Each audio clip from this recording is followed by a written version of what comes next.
Bueno, justo para hablar de este tema que ha generado distintos debates, que tiene varias aristas, nos acompaña en el estudio, le agradecemos mucho esté con nosotros el abogado Juan Velázquez. Abogado Juan, gracias por estar con nosotros. Buenos días. Mónica, buenos días. Se ha hablado y se ha abierto un debate, una discusión que ahí estaba y que parece a algunos interesados con fines políticos o hasta electoreros tratan de encauzar hacia una dirección. ¿Hay cárteles de la droga en la Ciudad de México? ¿No hay cárteles de la droga? ¿Se trata de células, de bandas criminales? ¿Ante qué estamos en la capital del país?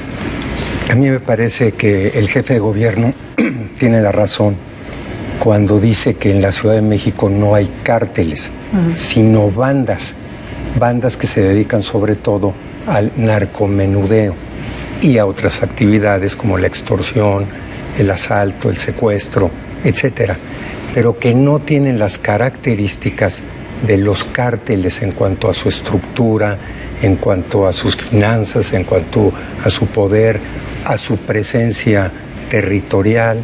Son bandas que en una de esas pudieran unirse y formar cárteles, pero que a la fecha no lo son. Y entonces, ¿cuál es la razón por la cual se le denominó el cártel de Tláhuac? Pues porque se le denomina de alguna manera incorrecta y no como la banda de Tláhuac.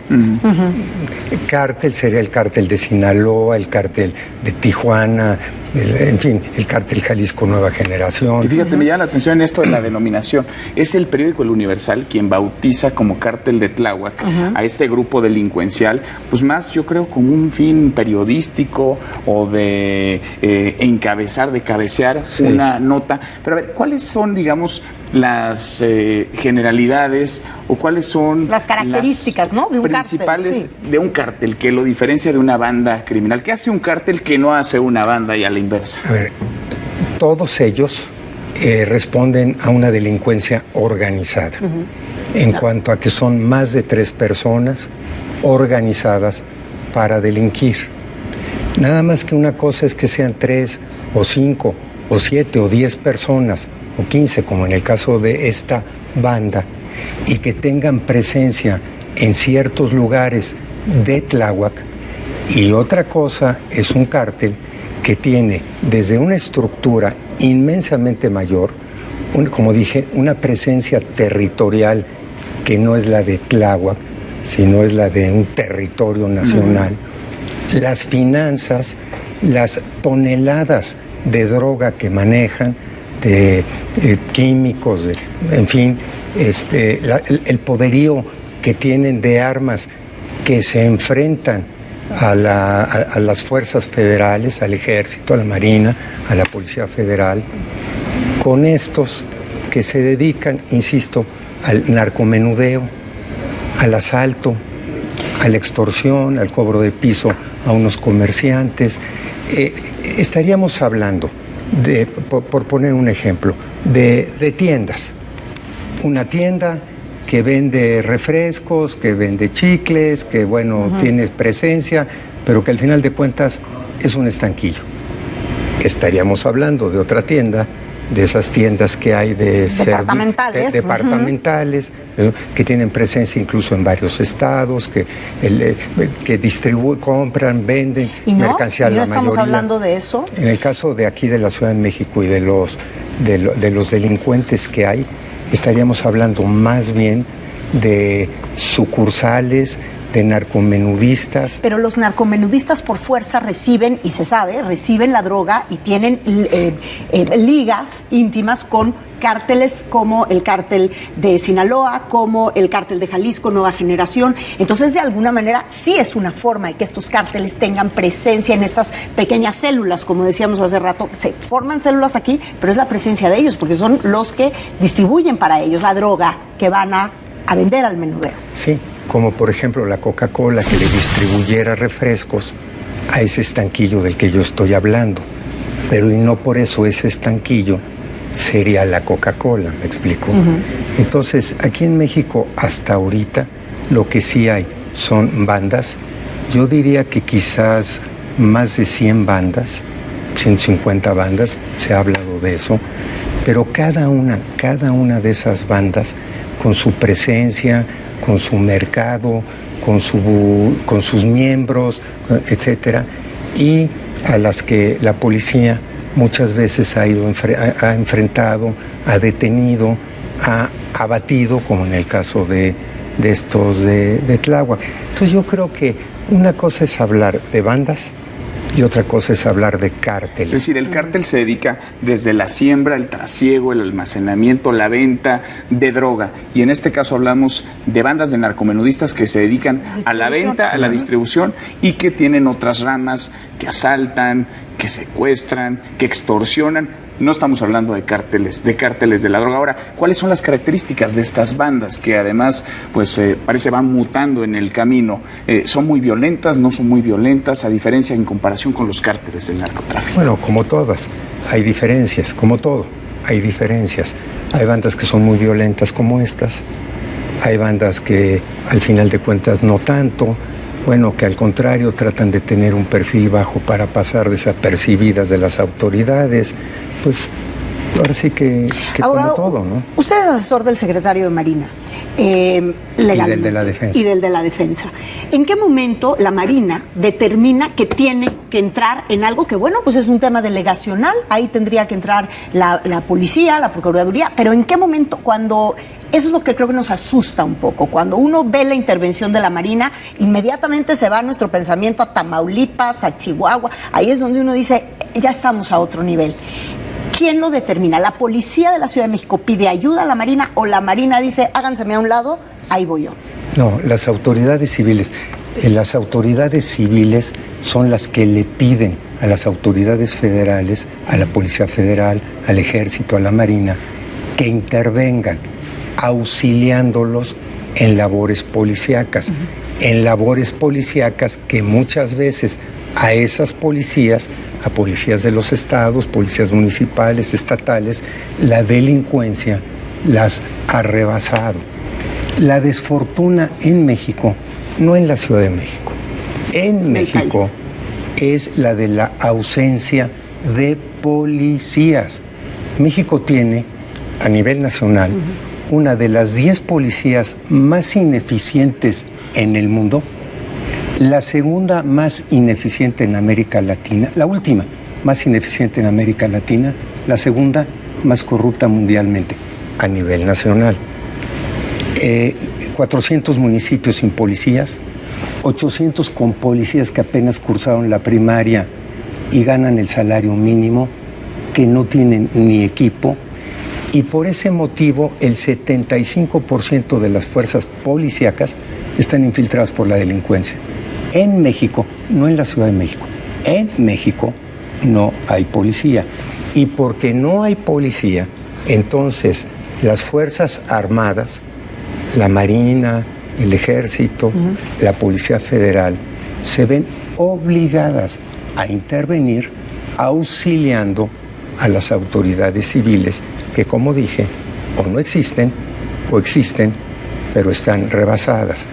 Aquí en la Ciudad de México creo que eso no ha sucedido, porque aquí en la Ciudad de México tenemos una presencia policíaca, mal que bien, tenemos 200,000 o 250,000. La policía más grande del país. Sí, tenemos esa policía y entonces esa policía de alguna manera se va haciendo cargo de la seguridad pública y por eso es que en la Ciudad de México no hay cárteles, hay sí, digamos, células, bandas que responden, que comercializan la mercancía de los cárteles, pero que no tienen presencia en la ciudad. ¿Sería creíble lo que apunta, por ejemplo, el jefe delegacional en Tláhuac, que él pues casi prácticamente no sabía, no vio nada, no conocía, cuando ahora conocemos que los mototaxis, que los halcones pues estaban desplegados a sus anchas en el territorio que dice gobernar? ¿Sería creíble que una autoridad, la más próxima además, un jefe delegacional, no tuviera conocimiento de lo que pasaba en su territorio? Pues mire, no conozco al señor delegado, no sé realmente lo que él conociera, supiera o no supiera, pero bueno, si un delegado no sabe lo que pasa en su delegación, pues entonces o es por ineficiencia o es por colusión. Claro, así de fácil. No hay Oiga, más opciones. vamos a llevarlo tantito, un ratito, unos minutitos nada más al reclusorio norte con el caso de Javier Duarte. ¿Cuál es su lectura? Mire, hace unos 40 años a mí me tocó defender a un gobernador que fue perseguido.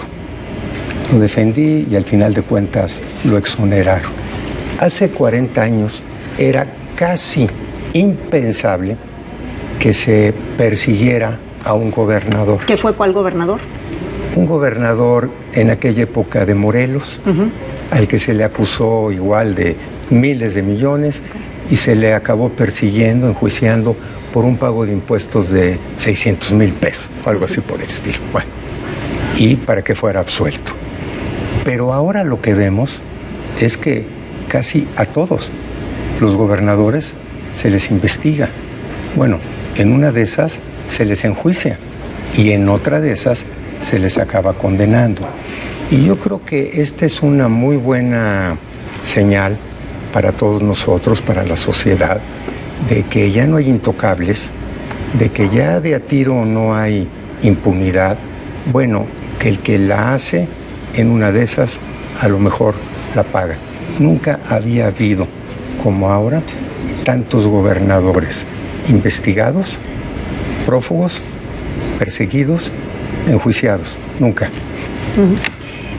El caso Duarte es representativo porque simboliza, en palabras del Auditor Superior de la Federación, lo que ocurrió en Veracruz, el mayor desvío de recursos en la historia de nuestro país. Hemos visto ya 2 audiencias, la segunda el pasado sábado, antes una a inicios de la semana anterior. Parecía que a la Procuraduría General de la República se le desvanecían los datos, las acusaciones, le faltaban elementos, pero el sábado pues dio cátedra el subprocurador, el titular del Aceido, y puso contra las cuerdas a Javier Duarte. Veremos a Javier Duarte, vaya, con la poca información que tenemos al alcance todos, podemos ver a Javier Duarte pues pasar una larga condena en prisión.